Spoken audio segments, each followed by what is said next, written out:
say good morning, good afternoon, good day, good evening to the delegates who have gathered in India and abroad.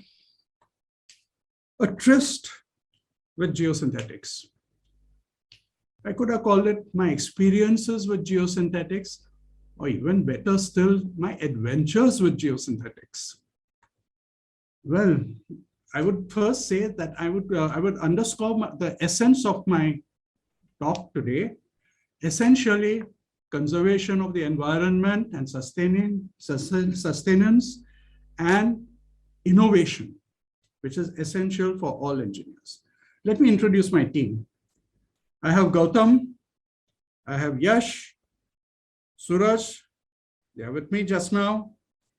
I have Prashant, Harsh, and Pragya, who has done all the running around and coordination. Let me begin. I've been talking about conservation and I've been talking about innovation. So nothing better than starting with landfills. Now, our economy is growing. We are shifting from agriculture towards industrialization. And our industries are in nodes, in several hubs. And it would make more sense that the waste of these industries go to a landfill and in a collective way, and much of these wastes are hazardous waste. So it makes more sense that these landfills are as close as possible to these hubs. But then if you're close as possible to these hubs, you're in prime land, you're in premium land, and land is expensive. So we want to utilize the footprint of the land more in waste storage rather than in the containment. And so we are thinking of slim containments. I'm not going to talk about the landfill per se. I'm only going to talk about the containment of the landfills. Now, to store these, we came up with a unique idea of using reinforced soil walls as containment. And this is an idea which we got from our American colleagues in Atlanta, the Donzi landfill, where they had a similar problem.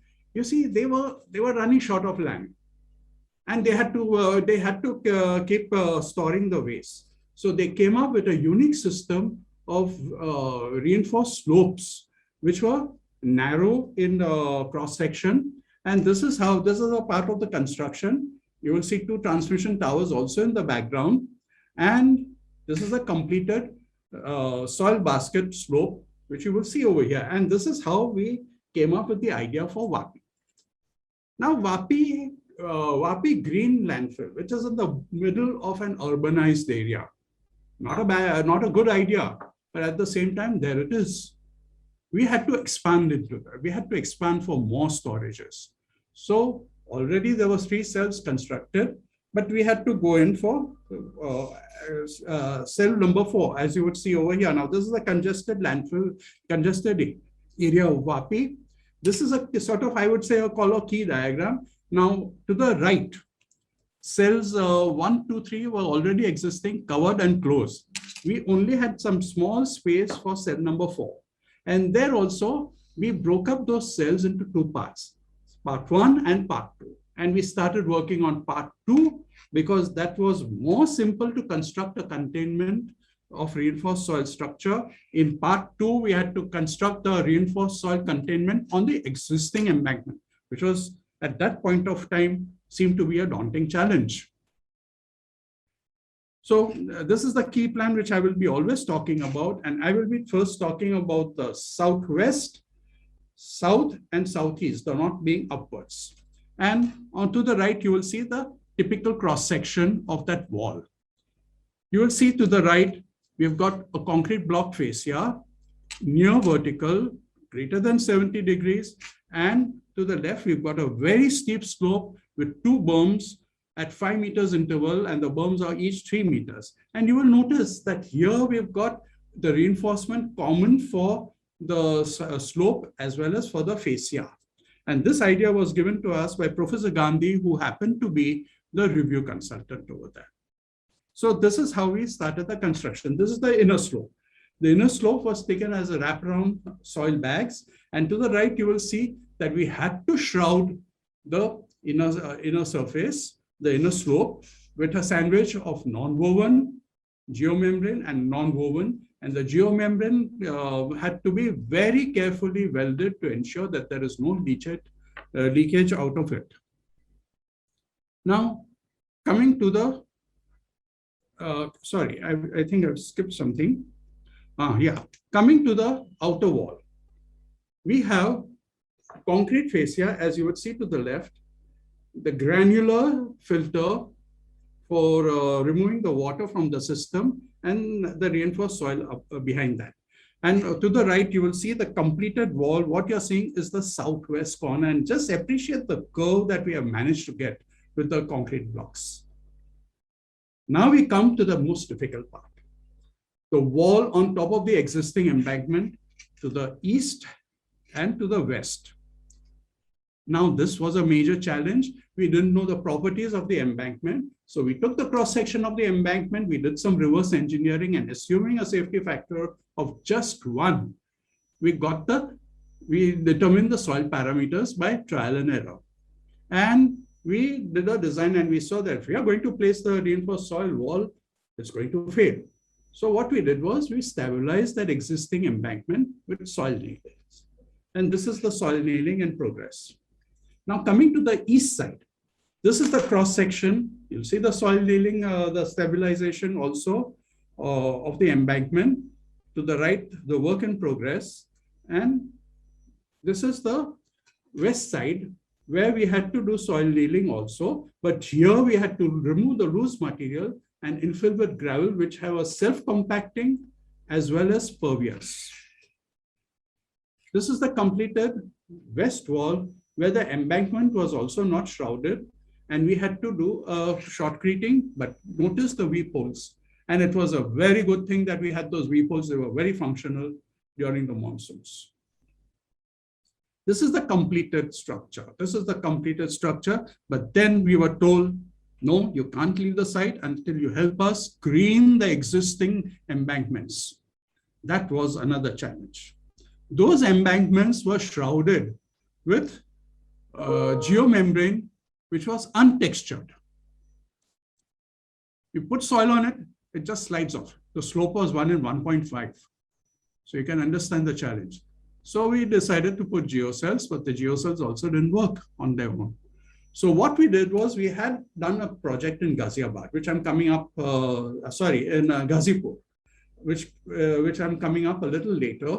And we laid a geogrid from the bottom. We anchored it right up to the top, and we had to have an anchor mount because, as I told you, cell 1 was already capped. And to that geogrid, we tied the geocells by straps. And this is how we function.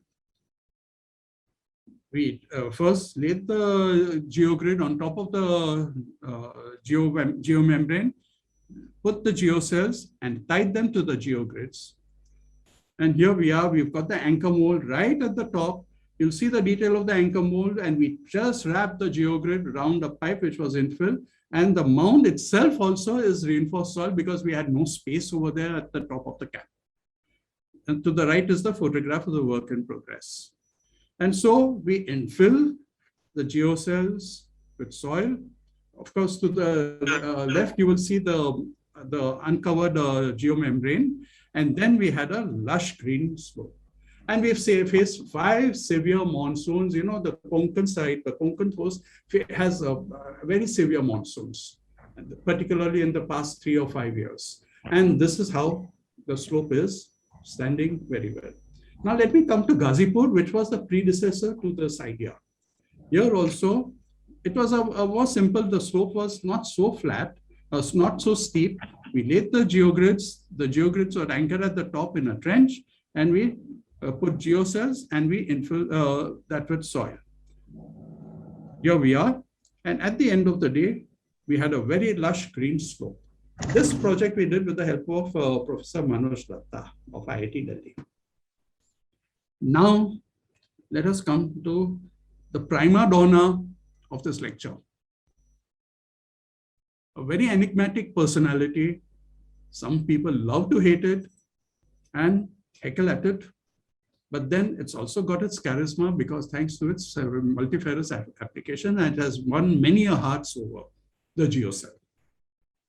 The Geocell are nothing but HDPE straps, which are welded together by ultrasonic means, and we get a perfect fit, a perfect fix with ultrasonic welding.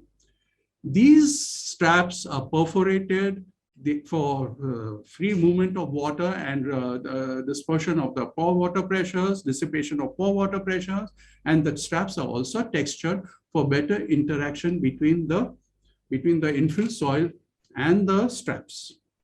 Now, one must remember that this is a three-dimensional reinforcement. You cannot simplify it as a two-dimensional reinforcement ever, particularly when you're doing mathematical modeling. Now, this, as I said, has many applications, the Geocell. It is the most used application is for load bearing and for slope erosion protection. And then we also use it for reservoir and canal linings. We've used it as gravity wall. We've used it as fascia for reinforcement. And it has multifarious applications also in defense. We can make a firewall out of it. We've made bunkers out of it. And well, it's also being used as indoor decor also. You won't believe it. Now, there are certain essential dimensions over here. The depth of the geocell, very important. The well spacing of the geocell, also very important. And that governs the average diameter, or you can say average diagonal of an open expanded geocell. We have D1 and D2, and then we've worked out the average D. And for load-bearing cells, the most important ratio is the aspect ratio, which is D by H. That is the average diagonal to the depth. And that should be as close as possible to 1, either this way or that way, but not too much off 1. You won't expect exactly 1, but well, it has to be more or less equal to 1. Now let's look into the micro aspects, the micro mechanics of the geocell. You have infill soil and you have load coming on it. What happens inside? Because all the cells are infilled, you can only invoke at-rest condition pressures. And then these at-rest condition pressures are transferred from one cell to another cell to another cell, even beyond the load point. And that is what contributes to spreading the load of load coming onto the geocell. And I will explain to you how a little later. But before that, I want to clear the air on one particular aspect, creep. Creep in geocells, the most misunderstood. And I would like to demolish the idea of creep in geocells. Well, what is creep? It's a tendency for any solid, including a polymer or including a polymer reinforcement, to permanently deform under the action of an external pressure or stress or load, and it will deform in the direction of that load. Now, before we apply creep, we have to think in terms of whether it is applicable. You have to look into the application of the reinforcement. You have to see to what extent is that stress and strain which is developed into the material. You have to also look to see whether the load is a constant load. You need to have a constant load. There's no creep if the load is periodical. And the most important point is the ability for that system to undergo deformation. And this is what I'm talking about geocells. They're all infilled. Is there an ability to deform? But let's come to some work that has been done by IIT also, which I'll come up a little later. So, under the sustained load, the molecules tend to stretch out, spread out, and that stretches the material and thins the material also. And before we apply any creep factor, reduction factor, we have to apply our mind, as I said. Now let's come to IIT Madras. They did a numerical analysis and they did something really adventurous. They took the geocells, they spread it out, and they took the pattern of that actual curvilinear rhomboid and made a mathematical model out of it. And then they did an analysis on numerical analysis, and they considered a infill geocell. They considered a 300 millimeter diameter plate loaded on it. And what did they find out? You see these three curves over there to the right? They've started with diamond-shaped geocells. They started with square geocells, and then they took that actual pattern, which they made a numerical model out of it. And they saw that that actual pattern gave the least stress in the straps. So what they considered was, suppose the plate deformed by 10%. The settlement was 10% of the diameter of the plate. The stresses invoked in the strap, maximum stress directly below the load, was 800 kPa only. And if the plate deformed a massive 40% of the diameter, quite big, the stresses induced into the strap was only 2000 kPa. Now, what do these figures, 800 kPa, 2000 kPa, mean? IIT had taken that strap and they actually did a tensile strength test, and you see the graph on the right-hand side. First, we have the elastic portion and then the plastic portion, and we are only considering the elastic portion. Where does 800 kPa lie? It is hardly 800 kPa is hardly a small percentage, is hardly 0.35% of the yield, elastic yield. And where does even 2000 kPa lie? Hardly 0.85% of the stress at the yield. Now you tell me, with such low values, can you expect creep in the material? And why does the numerical analysis show such low values? Because all the cells are infilled and they cannot, the strap cannot be distorted to that extent. And that is why the stresses are low, and creep just cannot occur under those circumstances in geocells. I hope I'm very clear about it. Now, let us come to the macro level mechanics of geocells. So I am considering two layers. I'm considering a geocell layer on top of the subgrade. Now, I'm assuming that the geocell layer has it's a homogeneous material. It has an elasticity of E1, and the subgrade layer has a uniform E2. Naturally, the geocell has a finite thickness, but the subgrade obviously is of infinite thickness. I am also assuming that there is no loss of contact between the geocell layer and the subgrade layer, and there is only vertical force and there is no horizontal shear. Now, we can do an analysis by Burmister's two-layer theory. Yes, we are getting a very good reduction in stresses below the plate because of this, because of the higher E value of the geocells. But unfortunately, this analysis will only tell you the stresses below the plate, nothing beyond that. And what is our objective? I want to know what is the operative distance of the geocell. How much of geocell can I put for this particular load? So this method was not useful to us. So we switched over to Huang's method, which is an extension of Burmister's method. And we have a series of curves similar to what I'm showing you for different E1 by E2, or that is EG, the geocell E value, and the subgrade E value. Here I've shown you equal to 5 and equal to 50. And on the ordinate, you will get the depth, and on the abscissa, you'll get a factor F. And all these different curves are for different distances of the stress point below the geocell with respect to the radius of the plate A. And delta would be the pressure A multiplied by the radius divided by the E of the subgrade multiplied by that factor F. You'll see that formula to the right. Okay. Now we solved an example. And to the left, this will only give you deformation. So what we got was a deformation curve, as you see on the left. Now taking the ratio proportion of areas and considering the total load coming onto the system and the profile being absolutely similar, we drew the stress curve also, which you see to the right, the full line. And as a trial, we also took an unreinforced, we did the analysis where the material was unreinforced. And we got the dotted curve.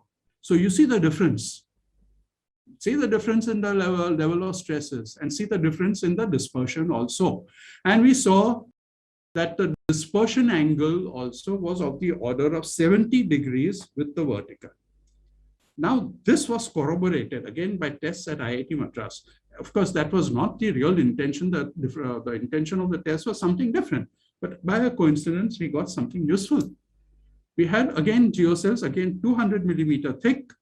And this time we were loading it on an EPS pad. And that EPS pad was supposed to represent weak subgrade. The CBR was of the order of 1.15 to 1.55%. And the ratio of E for the geocell and the subgrade, the EPS, was of the order of 16.6. And we got an impression on that EPS after the work, after the loading. And the impression also indicated that approximately the dispersion is of the order of 70 degrees. So that corroborated. Now, let me come to an application. The road system. Roads are very required for our growing economy, and roads convey passengers and goods from one point to another point. And you have several types of roads. You have expressways, you have national highways, you have the ordinary state highways, you have the urban roads, and you have the rural roads. But one thing for sure, any class of roads, they assure you that last point connectivity, which the railways cannot promise you. So what is our problem? We need to convert the normal roads into multi-lane expressways for development. We need to construct new roads. And now with the mechanization of farming, you have tractors and trailers and not animal-drawn carts. We have to redesign all the rural roads to cater for this new development. But what are the challenges? Challenges are several and sometimes quite daunting. The challenges are worse upgrade and a dearth of material. Material is not so easily available, and of course, we have environmental constraints and government restrictions for mining the material, which, believe me, I as an environmentalist do support that move. So what do? We have the geosynthetics that come into the picture. Now, before that, I will talk about what is a road. A typical road comprises of two components, the embankment and the carriageway. The embankment supports the carriageway. It sort of distributes the load from the carriageway as well as makes up for the level difference between the subgrade and the carriageway. And the carriageway basically is the pavement, which is a structural entity which we have to design. So these are the components of the road. Now let me come to the embankment component of the road. Okay. Now, when I say embankment, I not only mean the traditional trapezoidal embankment, I also mean the reinforced soil structures, which are very common now for approaches of the highways and roads and even urban roads. And what is the underlying requirement? The underlying requirement for any type of such structure is structural integrity. That is the stability of the structure. And also, the deformations have to be within certain limits. Yes, the structure may not fail, but there's no use if the deformation is beyond the serviceability. So this is what we have to look for when we are designing these embankments. And we have various ways of taking care of the weak subgrade, but we will only confine ourselves to the basal reinforcement for the embankment. And when I say basal reinforcement, I mean geogrids and geocells. Now, what are the types of failures that can occur in any of these type of embankments on weak subgrade? You will have you can have a foundation failure. You can have lateral sliding, also lateral failure, and most important, global failure. Now, in this lecture, since there's a shortage of time, I'm not going to discuss foundation failure and lateral failure. Please see my paper in detail, and we will only talk about global failure. And we take care of global failure by several means, including use of geogrids. Now, various software is available in the market, and these software do take care of, do take into account the geogrids also by making an addition of tensile strength of the long-term tensile strength of those geogrids. Now, we consider the Bishop's slip circle method, which is good enough an assumption for that.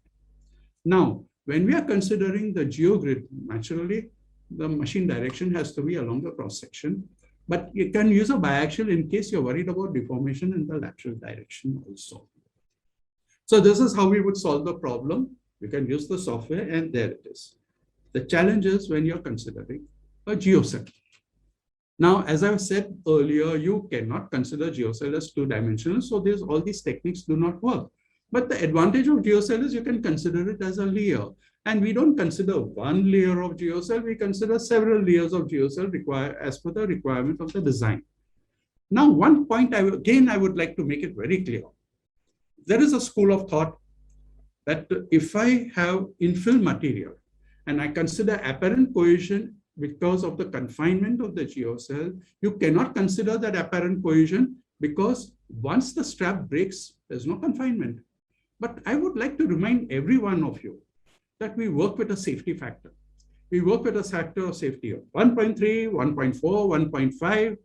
And I would say even if you have a factor of safety of 1.1, the HDP strap is intact. There's no failure. We are talking of incipient failure, mind you. So I would advocate that apparent cohesion is very much valid. And so I'm going back to the theory of Bathurst and Professor Rajgopal. I hope Professor Rajgopal is in the audience. Well, so considering the Morse circle, I won't go into the details of the geometry. The geometry works out that C tau, the apparent cohesion, is equal to sigma 3 upon 2 plus 1, sigma 3 upon 2 plus tan square 45 plus 5 by 2. Now, sorry, not plus, but multiplied by tan square 45 plus 5 by 2. Now, what is sigma 3? That is the at-rest condition pressure within the confinement, which is equal to sigma 1, the vertical load, multiplied by 1 minus sine phi. Phi is the internal angle of friction of the infill. And phi also comes into the picture in all our analysis. Now, let's come to the HDP strap, which I say which has not failed. It has its shear strength. And I will say that for the grade of grade of HDP that we use in India over here, I think it's across the board, the shear strength is of the order of 12 megapascals. And what does it depend upon? It depends upon first of all, the grade of the HDP that we are using. It depends upon the depth of the shear strength will depend upon the depth of the geocell. The thickness of the geocell, very important, the perforations and the texturing and the well spacing also. Now, how do all these parameters come into the picture? Of course, as I said, that the grade, the shear strength depends upon the grade. Now, when I'm talking about the depth of perforations, do not think that the vertical is giving the least path of failure.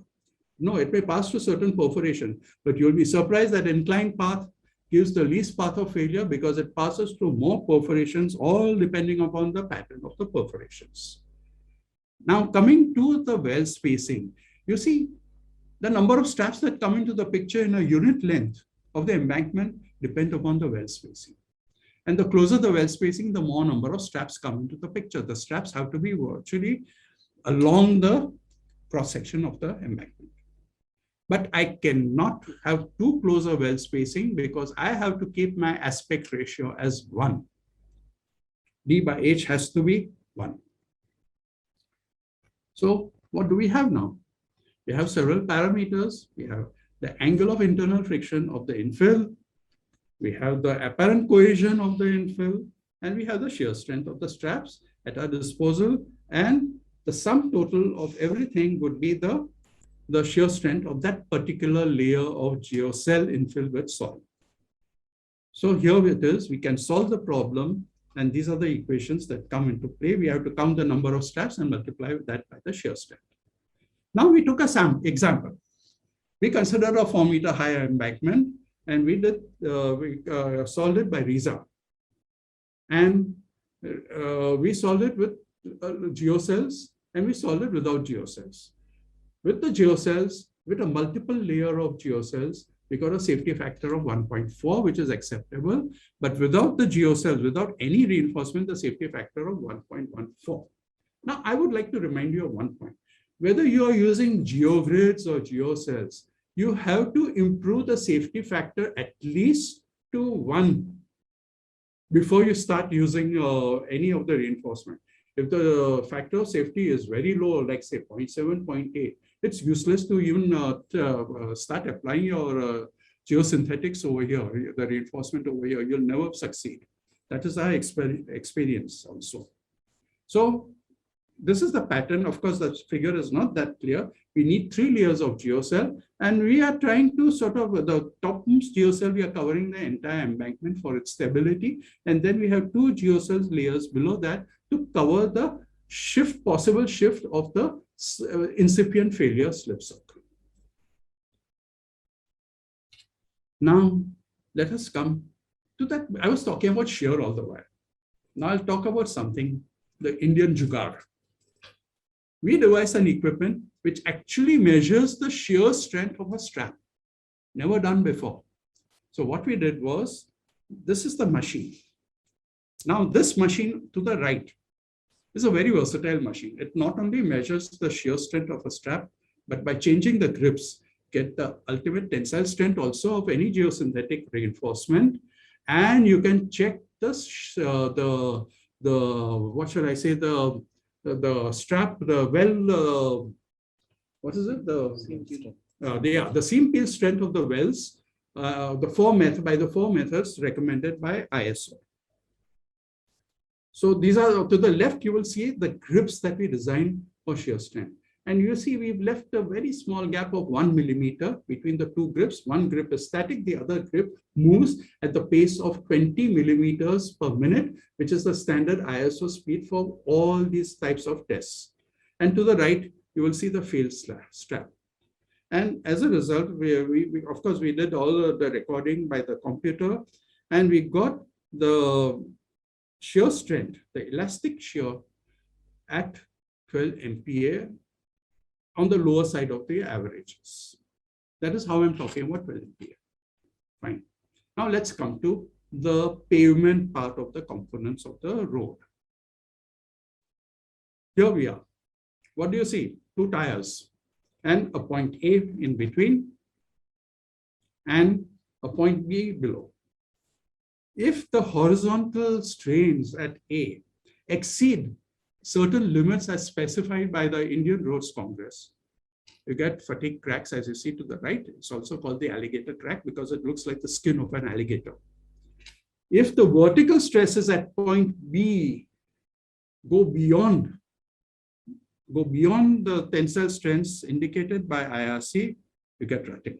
So we have to design to avoid these 2 phenomena. Now there are 2 methods. The mechanistic empirical method, which has been recommended by the Indian Roads Congress, and it has been brought out in IRC 37, 2018, as well as SP 59 of 2019. And we can use the mechanistic empirical method can be solved by IIT PAVE, which is a very freely obtainable software. In the US, they are following the AASHTO method, which is more based on passenger comfort. And they look at the components or the mechanics of the components of the pavement, and they look at the thickness of the components of the pavement, and they look at the magnitude and frequency of the loading due to the axle loads. I would say even now they are moving towards a mechanistic empirical method. Now, one has to consider, you see, we have the reduction of the thickness. You see what we have to consider now, introduction of geosynthetics. Now, what do the geosynthetics do? They can reduce the thickness of your components, the most expensive component, or I would say, or you can retain the thickness of all the components and extend the life of the road. Extend the life of the road, or extend the period between two maintenances also. And also you can use marginal soils, as you will see in my case studies a little later. So whether you're using geogrids or geocells, you can achieve all these three phenomena. Now, obviously, as they say, the geosynthetic has to be nearest to the point of load, as you see in these diagrams. But if the subgrade is weak, you put the geosynthetic on top of the subgrade also. Now, as I was saying, generally, now as I was saying that we are using the mechanistic empirical, what we are using in the mechanistic empirical method is a modulus. And that modulus improves when we are introducing a geosynthetic by a factor called the modulus improvement ratio, or modulus improvement factor, which is nothing but the ratio of reinforced modulus divided by unreinforced modulus. And when we are using the Ashton method, we have the Lear coefficient, and the Lear coefficient ratio demarcates the geogrid that we are using. That is the ratio of reinforced LC divided by the unreinforced LC. Now, as I was saying, there's a shift, even in the US, from the Ashton method to the mechanistic empirical method. And to use, unfortunately, many of our geogrids still have the tag of LCR. So we have, in my previous paper, I have devised the method by which you can relate the LCR to the modified modulus. And that has also been fortunately picked up by SP59, which if you refer to the code and to the paper, even the current paper, you'll get how it is done. Now, coming to some case studies.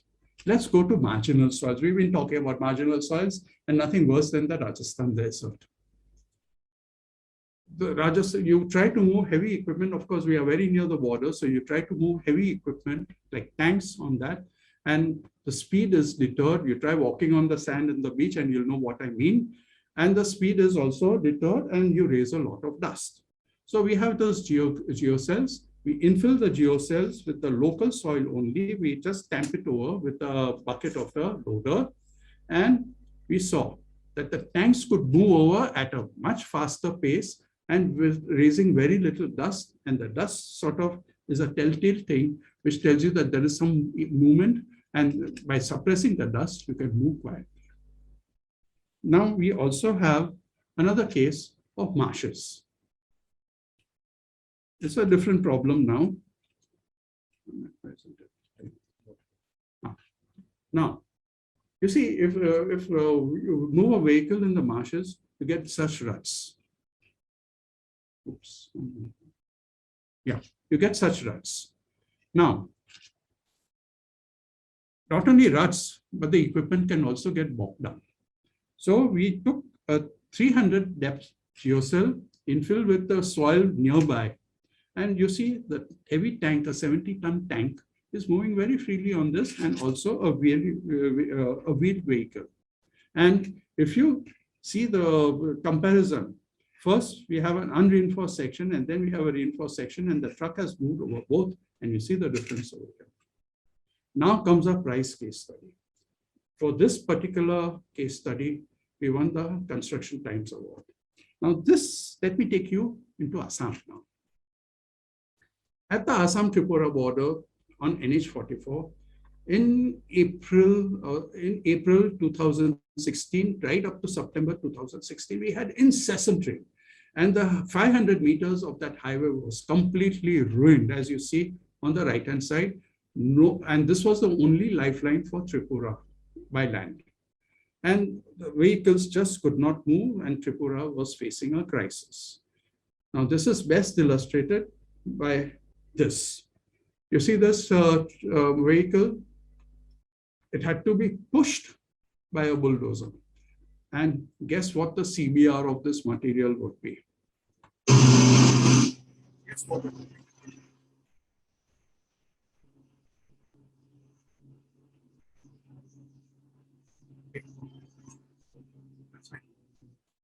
Okay, the CBR was 0.5%.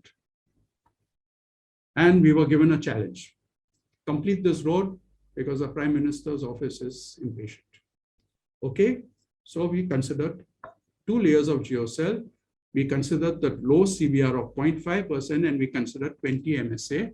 And we constructed the road in 15 days flat. That 500 meters we constructed in 15 days flat, only up to the GSB level, because it was still raining and we did not want to ruin the bitumen. This is what we did. We laid the separator layer on top of whatever we could dress the subgrade. We laid the geocells, we infilled the geocells, and we did the GSB. And here you are. In August itself, we could move very heavy equipment on the unpaved road. And finally, we had the paved road. And after all these years, there have been absolutely no complaints. The roads are, that 500-meter stretch is working perfectly. Now, let me take you to the railways. As a child, I was thrilled with trains. I still am. I'm still in my, I must remember, I'm in my second childhood. Now, what was the problem with railways? They have approach slabs at the bridges so that there is a gradual change in the rigidity. You're moving from a flexible embankment straight onto a rigid bridge, which is not really good from the structural angle. So we had an concrete approach slab in between. And the train moved from the embankment to the approach slab to the bridge. But unfortunately, that approach slab keeps breaking for several reasons, because of temperature variations of the track, the traction of the tracks transferred from the tracks, and the impact loads. And the approach slabs could not be repaired because fixed maintenance periods are there. And you have to work only during those maintenance periods. So we took a trial near Surat, a bridge which had no approach slab for some reason. And that this is on the busy Bombay-Delhi route. And we decided to work on the up line between Baroda and Bombay at Surat. We started with the north bridge, north side. And mind you, we only had a block time of 4.5 hours where we had only time to disconnect the power and do all the work that we could do from the civil point and then restore the power. Just 4.5 hours. So we came up with a section. This was a section proposed by Professor Raj Gopal of IIT Madras. You will see geocells instead of the approach slab.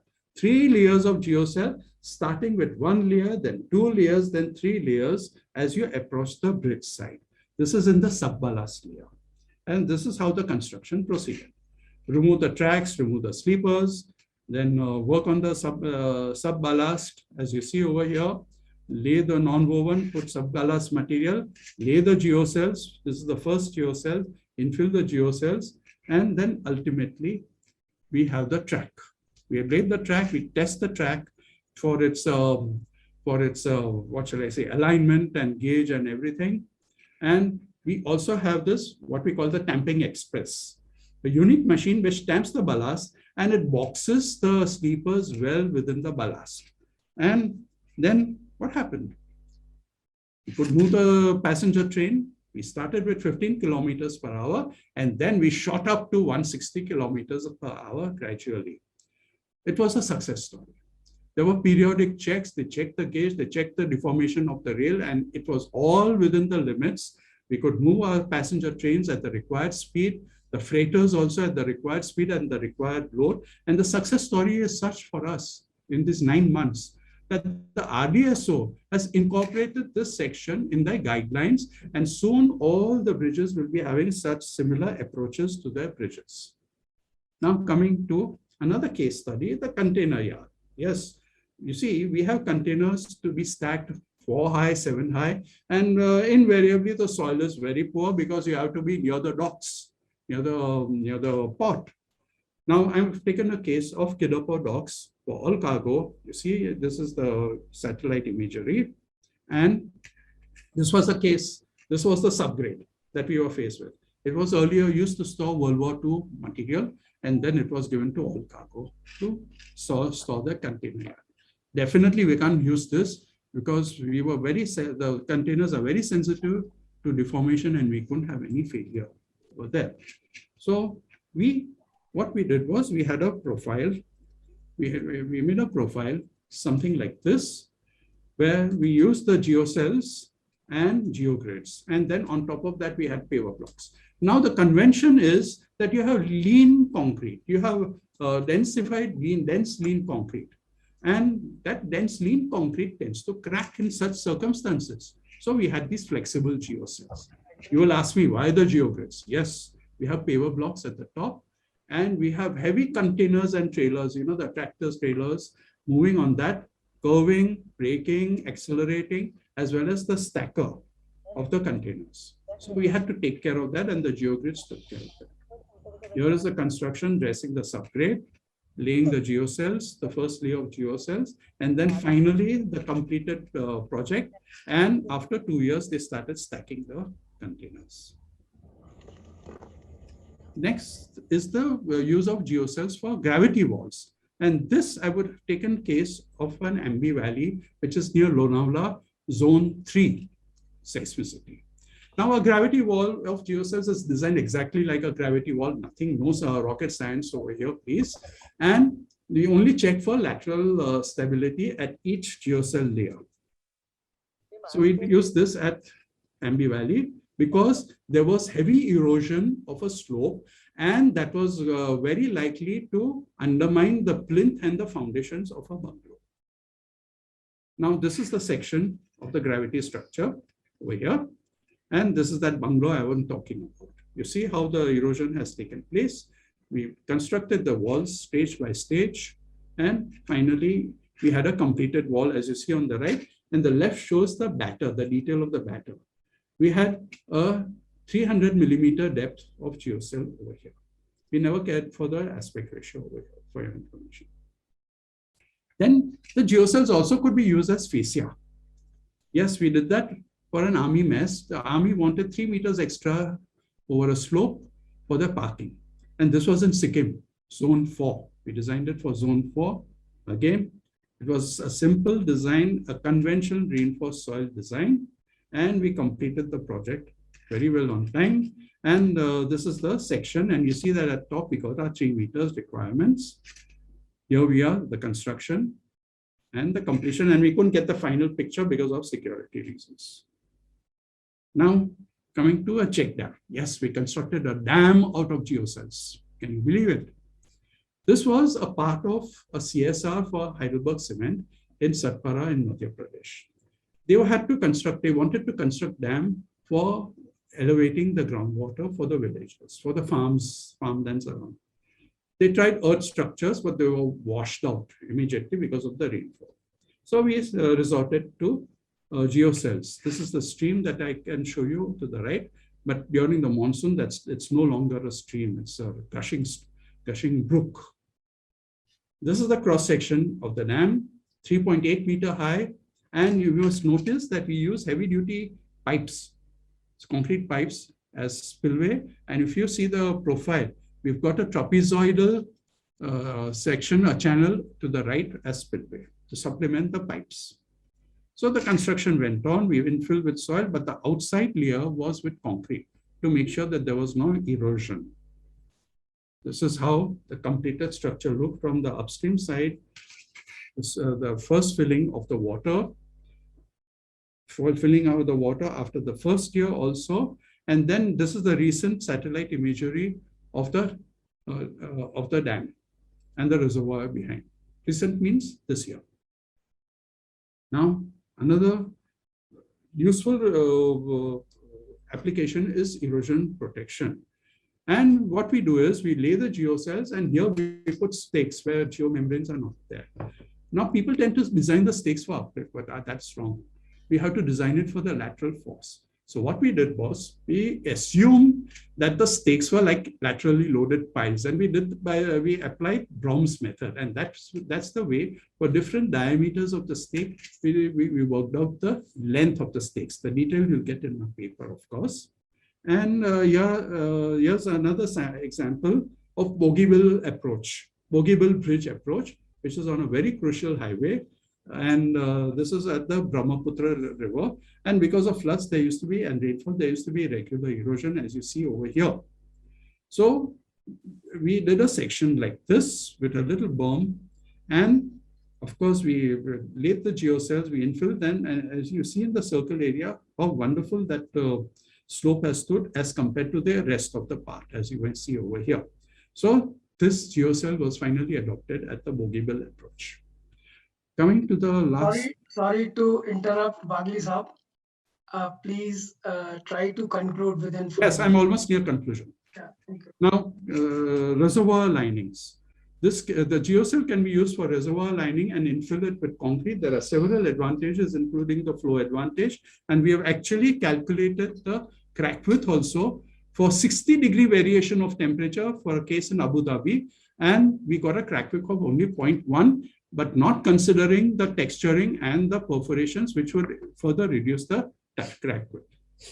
Now, here is a case of Abu Dhabi, which I was telling you about, a pond which has withstood all the temperature variations. You will see even the truck moving on the geocells at the bottom of the reservoir. Here's the completed reservoir. And now I've come to the end, Professor Samadia. Thank you. Now, I'll just say, this is not the end. This is the beginning. And a lot of work needs to be done for geosynthetics, for the refinement of geosynthetics, for the refinement of the manufacture, the analysis, the design, and the construction. And for these, we need to do large-scale field testing. Laboratory work is required. And most important, we need to devise sophisticated numerical methods. And you will see how IIT Madras has done that numerical modeling of a geocell. We need something more and more of like that. And we need to work in unison. All the manufacturers, the consultants, the designers, the academicians, and the government, we need to work in unison towards a common goal, and that we have to keep shifting the goal further and further to achieve our excellence. To this, I'm reminded of the verse of Robert Frost. The woods are lovely, dark and deep, but I have promises to keep, and miles to go before I sleep, and miles to go before I sleep. Thank you very much. And if you do need copies of the hard copy or the soft copy, please send us a mail at info@strataindia.com. Thanks very much. And at the end, I must thank IGS, main body, IGS Mumbai chapter, and my management of Strata for giving me this opportunity to make this presentation. Thank you very much, all of you. Thank you. Thank you so much, Bagli Saab. It was an excellent lecture. So now I request Professor Sahu to conclude the proceedings of this particular session. We also be directed to info@strataindia. So thank you, Professor Bagli. Thank you, Mr. Bagli, and it was excellent presentation. Congratulations. Thank you. Okay, so as per the practice in IGS annual lecture, we don't have question and answer session. Okay, so if somebody wants to interact... Yeah, we don't interact in this question If session. somebody wants to interact with Bagli Saab, Yeah. he can directly interact. Thank you so much, sir. Thank you.